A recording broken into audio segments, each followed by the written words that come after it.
Hello நண்பன்பிஸ், எப்படி இருக்கிறீங்க? உங்கள் எல்லாருமே தெரியும், நான் வந்து அரபு நாட்டில் தான் இந்த வீடியோஸ்லாம் போட்டுட்ருக்கேன்னு.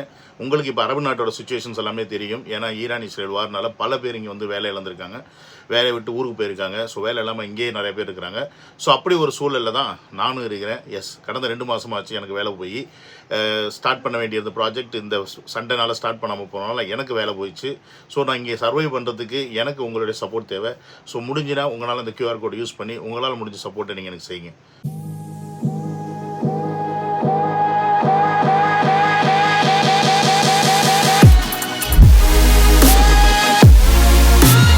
ஹலோ மக்களே, உங்கள் எல்லாருக்குமே தெரியும் இந்த சேனல் ஆரம்பித்ததுலேருந்து நான் எதை பற்றி போட்டுட்ருக்கேன், என்ன கண்டென்ட்னு தெரியும், நல்லா தெரியும். ஈரான் அண்ட் இஸ்ரேல் வாரை பற்றி தான், அதோடைய அப்டேட்ஸ் தான் நான் போட்டுட்ருந்தேன். பட் இருந்தாலும் என்ன பண்ணுறாங்கன்னா, இப்போ சில பேர் எனக்கு இங்கே இருக்கக்கூடிய நண்பர்கள்லாம், நீங்கள் இதை கண்டினியூவாக போடுறதை தவிர்த்துருங்க பிரதர், ஏற்கனவே இவங்களுக்கு அவங்களுக்கு ஆகலை, நீங்கள் வாட்டுக்கு வீடியோ போட போது அதில் ஈரானை சப்போர்ட் பண்ணி எதாவது பேசிவிட்டீங்கன்னு வச்சுக்கிங்க, எங்கேயாவது எவனாவது எடுத்து கோத்து விட்டானா உங்களை கடைசியில் கசாப்பு கடையில் போட்ட மாதிரி போட்டுருவாங்க. அதனால் நீங்கள் ரொம்ப பண்ணாதீங்க. நாங்கள் நம்மளும் யோசிச்சு பார்த்தா நம்மளே 1008 பிரச்சனையில் இருக்கும், இதில் இந்த பிரச்சனை வேறையா அப்படின்னு நினச்சிக்கிட்டு சரி கம்மி பண்ணிடுவோன்னு சொல்லிவிட்டு கேப் விட்டேன்னு வச்சிங்களேன். அதே நேரத்தில் வேறு என்ன உங்களுக்கு சுவாரஸ்யமாக கொடுக்கலாம் அப்படின்றது மாதிரி யோசிச்சுக்கிட்டு இருக்கீங்க. ஏன்னா எதை நம்ம வந்து ஜென்ரலாக அப்படி உட்காந்து நான் பேசுகிறது வந்து பார்த்துட்டு போகிறதுன்றது வேறு, அதுக்கு நிறையா நான் வந்து கிளிப்ஸ் ஆட் பண்ணி உங்கள்கிட்ட வந்து கொண்டாந்து டெலிவரி பண்ணுன்றது வேறு. ஸோ அதுக்கு நிறையா டைம் எடுக்கும், எனக்கு நிறையா சோர்ஸ் வேணும். அதில் இல்லை, பட் இருந்தாலும் சிம்பிளாக இருக்கணும், ஓரளவுக்கு நான் உங்கள்கிட்ட சேர்க்குற மாதிரி இருக்கணும் அப்படின்றத நான் யோசிச்சுட்டு இருக்கேன். உங்களுக்கு ஏதாவது அதில் ஐடியாஸ் இருந்துச்சுன்னா கமெண்ட் செக்ஷனில் போடுங்க, நம்ம அதை பற்றி அடுத்து டிஸ்கஸ் பண்ணுவோம். அடுத்தடுத்து வேறு பிளானில் நம்ம போவோம் ஆக்சுவலி, ஓகேங்களா? பட் இப்போ வந்து நம்ம எதை பற்றி பேச போகிறோம்னா ஈரான் இஸ்ரேல் வாரை பற்றி தான். பட் அதில் வந்து என்ன மேட்டர்னு கேட்டிங்கன்னா, ஒரு சுவாரஸ்யமான விஷயத்தை பற்றி தான் பேச போகிறோம். அப்படி என்ன சுவாரஸ்யம்னு கேட்குறீங்களா? கண்டிப்பாக இருக்குது மக்களே. ஹாலிவுட்னா பிரம்மாண்டம், பிரம்மாண்டம்னா ஹாலிவுட்டு. அது மாதிரி ஒரு படத்தை எடுக்க அவங்க வந்து க்ரோஸ் அண்ட் க்ரோஸில் செலவு பண்ணுவாங்க. பட் இங்கே ஒரு அமெரிக்க பைலட்டை காப்பாற்றுறதுக்கு 35,000 கோடி செலவு பண்ணியிருக்காங்கன்னு சொன்னால் ஒன்றா நம்ப முடியுமா? அதுதான் உண்மை, அது நடந்திருக்கு. அது என்ன ஏது அப்படின்ட்டு இந்த வீடியோவில் ஃபுல்லாக உங்களுக்கு விளக்குறேன். நம்ம யூஎஸில் இருக்க பெரியப்பா வந்து என்ன சொல்கிறாருன்னா, நான் பேசாமல் பேரெலாம் சொல்லாமல் இப்படி சொல்லிட்டு பெரியப்பா என்ன சொல்கிறாருன்னா, நாங்கள் வந்து ஈரானை அடித்து வீழ்த்திட்டோம்பா, அது ஒன்றுமே கிடையாது சப்பை அப்படின்ற மாதிரி தான் அவர் பேசிக்கிட்டு இருக்காரு, உங்களுக்கு தெரியும்.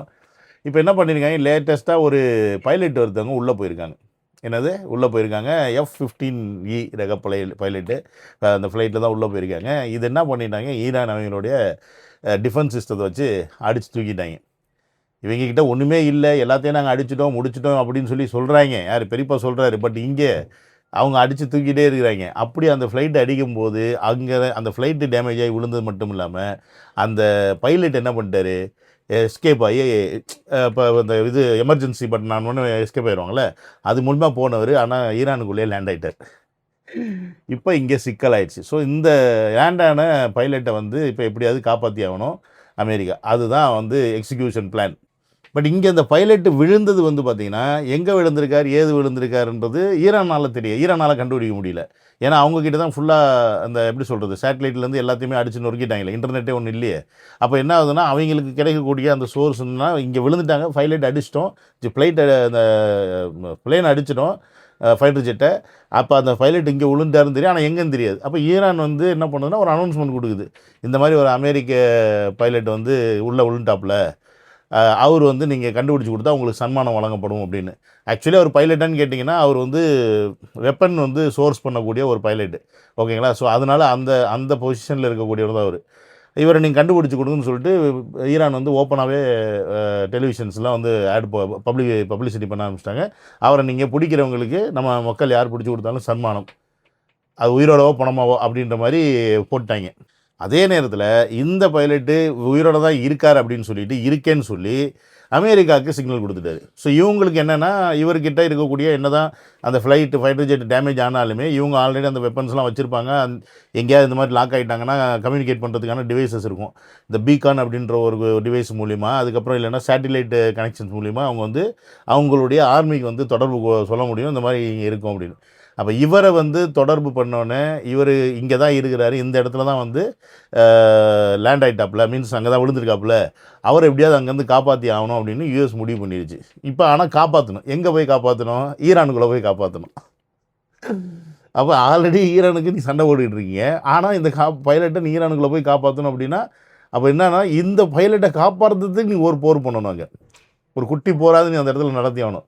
அப்போ அதுக்கு எக்ஸிக்யூஷன் பண்ணால் அது என்ன மாதிரியான எக்ஸிக்யூஷனில் எப்படி அவர் காப்பாற்ற முடியும் அப்படின்றதும் இங்கே கேள்வி. அதை மிக சிறப்பாக வந்து பென்டகன் செஞ்சுட்டது அப்படின்ற மாதிரி ட்ரம்ப் சொல்கிறாப்புல. அது எப்படி பண்ணியிருக்காங்கன்னு பார்த்தீங்கன்னா, கிட்டத்தட்ட இந்த ஒரு ஆளை காப்பாற்றுறதுக்கு மட்டும் ஏகப்பட்ட ஃபைட்டர் ஜெட் யூஸ் பண்ணியிருக்காங்க, ஹெலிகாப்டர்ஸ் யூஸ் பண்ணியிருக்காங்க. அப்புறம் ரீஃபியூலிங் அந்த ஃப்ளைட் இருக்குது பார்த்தீங்களா, பெட்ரோல்லாம் மேலே வந்து ஃபியூல் ரீஃபில் பண்ணுறதுக்கு, அதை வந்து யூஸ் பண்ணியிருக்காங்க. இந்த ஃப்ளைட்லாம் யூஸ் பண்ணி ஈரானியன் ட்ரூப்ஸ் வந்து ஒரு பக்கத்தில் நெருங்க விடாமல் அந்த ஃப்ளைட் மூலியமாகவே பாம்பு போட்டு அவங்கள வந்து அதே இடத்துல லாக் பண்ணுறது. ஸோ இந்த மாதிரி வேலைகள்லாம் செஞ்சு கடைசியில் தான் அந்த பைலட்டை வந்து காப்பாற்றிருக்காங்க.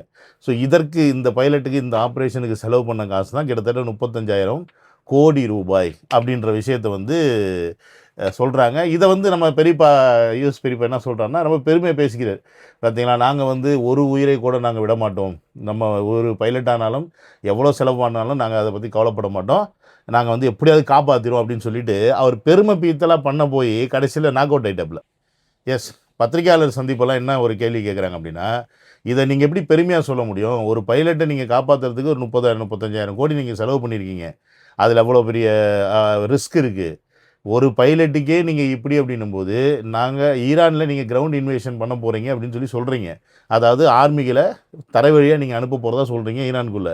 அப்போ அங்கே எத்தனை ஆர்மி மேன்ஸ் போவாங்க? அப்போ அவங்கள வந்து ட்ராப் பண்ணிட்டாங்களோ, ஈரான் பிடிச்சி வச்சுக்கிட்டாங்கன்னா நீங்கள் எப்படி காப்பாற்றுவீங்க? அப்போ அவங்களுக்கு நீங்கள் என்ன வேலை சொல்லி அவங்கள வெளியே எடுப்பீங்க அப்படின்ற ஒரு கேள்விகளை வச்சோன்னே பெரியப்பாக்கு மூஞ்சி தூக்கிட்டு போய் எங்கே வைக்கிறதுன்னு தெரியல. அவர் என்ன பண்ணிட்டாரு, வேறு வழி இல்லாமல் தோல்வியை ஒத்துக்கிட்டார். எப்படி? ஆமாங்க, கரெக்டு தான், நீங்கள் சொல்கிற பாயிண்ட் கரெக்டு தான் அப்படின்ற அந்த யோசனை. மேட்ரு என்னன்னு கேட்டிங்கன்னா, இதில் 2 விஷயம். ஒன்று வந்து பார்த்திங்கன்னா, செலவு பண்ணி நம்ம பைலட்டை காப்பாற்றணும், பெருமை பீத்திக்கலாம்னு நினச்சாரு. 2வது வந்து என்னென்னு பார்த்தீங்கன்னா, அவங்ககிட்ட போய் பேச்சுவார்த்தை நடத்துறதுக்கு அவருக்கு விருப்பம் இல்லை. ஏன்னா மதிக்க மாட்டாங்கன்னு தெரியும். வாடா அப்படின்ட்டு போயிடுவாங்க. ஸோ அதனால் பேச்சுவார்த்தை பண்ணுறதுக்கும் பெரியப்பாக்கு விருப்பம் இல்லை. ஸோ அப்போ எப்படியாவது வந்து இந்த பைலட்டை காப்பாற்றி ஆகணுன்றதுக்காக தான் இவர் ஒன்று பண்ண போய் கடைசியில் அது அவருக்கு பேக் ஃபயர் ஆச்சு. அண்ட் இதை அவர் காப்பாற்றுற விஷயம் வந்து சாதாரண மேட்டர்லாம் கிடையாது. அதுக்கு பயங்கர பிளானிங் பண்ணியிருக்காங்க. அந்த ஏரியாவில் வந்து பார்த்திங்கன்னா நிறையா வில்லேஜஸ் இருக்குது. அதாவது மலை சார்ந்த பகுதியில் இருக்குது. அந்த மலை சார்ந்த பகுதியில் விவசாயம் பண்ணுறாங்க. எல்லாமே வந்து இவங்களும் பண்ணிகிட்ருக்காங்க. அப்போ அது மூலிமா அதுவும் நாசமாகக்கூடாது, மக்களுக்கும் சேதம் வரக்கூடாது அப்படின்ற விஷயத்தையும் அமெரிக்கா வந்து கணக்கில் வச்சுக்கிட்டு தான் பண்ணும். அது போக அந்த வில்லேஜில் அதுக்கான ரோடு இருக்கா, அந்த ஃப்ளைட் வந்து இறங்கி இவர் போய் காப்பாற்றி கூப்பிட்டு வரதுக்கு வசதி இருக்கா, இதெல்லாம் பார்த்து இதெல்லாம் லாக் பண்ணி இதெல்லாம் வந்து கன்ஃபார்ம் பண்ணதுக்கப்புறமா தான் அந்த பர்டிகுலர் பர்சன் அங்கேருந்து காப்பாற்றி கொண்டு வந்திருக்காங்கன்னு வச்சுங்களேன்.